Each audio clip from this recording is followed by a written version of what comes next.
Siapa sangka pada akhirnya kemenangan Indonesia melawan Arab Saudi pada akhirnya diketahui salah satu alasan terkuat kenapa Indonesia bisa menang dengan mudah melawan Arab Saudi selain taktik yang diberikan oleh Sintayong.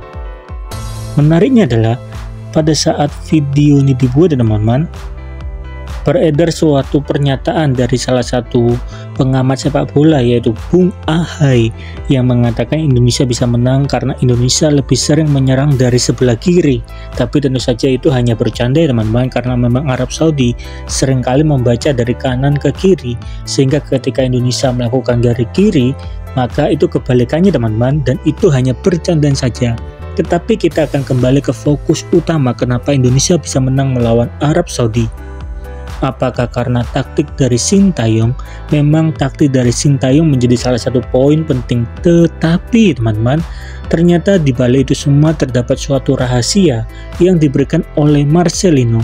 Kenapa bisa begitu? Karena Indonesia menang melawan Arab Saudi karena gol yang diciptakan oleh Marcelino sebanyak 2-0. Tetapi pada akhirnya Sintayong membocorkan kepada media selama pertandingan berlangsung, Marcelino tidak mengikuti formasi yang diinginkan oleh Sintayong dan juga tim. Jadi pada jeda babak pertama, Sintayong mengatakan dengan jelas kepada Marcelino dengan berkata, jika kamu terus bermain seperti itu, saya akan mengganti kamu. Kemudian Marcelino berkata kepada Sintayong dengan mengatakan, biarkan saya bermain sedikit lebih lama dan saya akan berjanji untuk mencetak gol lagi di babak kedua, dan saya sangat percaya untuk pertandingan Indonesia melawan Arab Saudi. Dan ternyata kepercayaan dari Marcelino berhasil membuahkan hasil dengan skor 2-0. Itu semua terjadi karena posisi yang dimainkan oleh Marcelino seringkali bermain dengan gaya free roll teman-teman. Free roll itu berarti Marcelino siap membantu pada bagian depan ataupun tengah ataupun belakang ya teman-teman.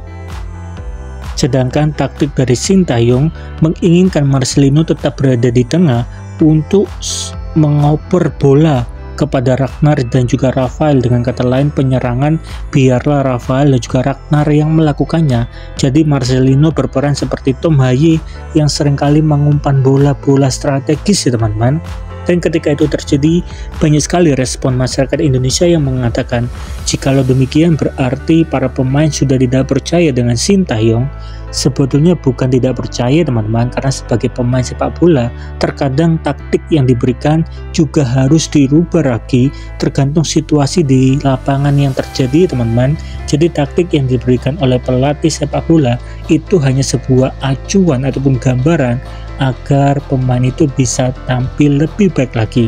Segala keputusannya tetap ada di tangan pemain sesuai dengan situasi yang terjadi teman-teman.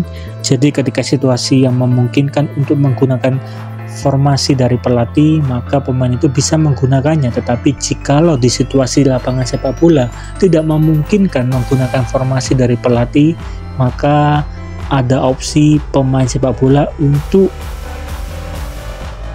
menggunakan formasi ataupun taktik sesuai dengan lapangan yang terjadi teman-teman, dan itu sudah seringkali terjadi di dalam dunia sepak bola.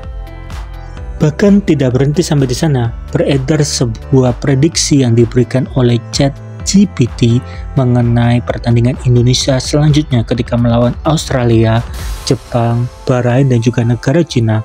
Menurut salah satu media Indonesia, berdasarkan prediksi dari ChatGPT mengatakan Indonesia akan menempati posisi yang kedua dengan Indonesia melawan Australia berhasil imbang 1-1, Bahrain dan Cina menang. Lalu ketika Indonesia melawan negara Jepang, Indonesia akan kalah, tapi Indonesia bisa menempati posisi yang kedua. Jadi mungkinkah prediksi ini akan menjadi kenyataan? Bagaimana menurut teman-teman? Karena ketika Indonesia menang melawan negara Australia, kemungkinan Indonesia berada di posisi yang kedua sangat besar.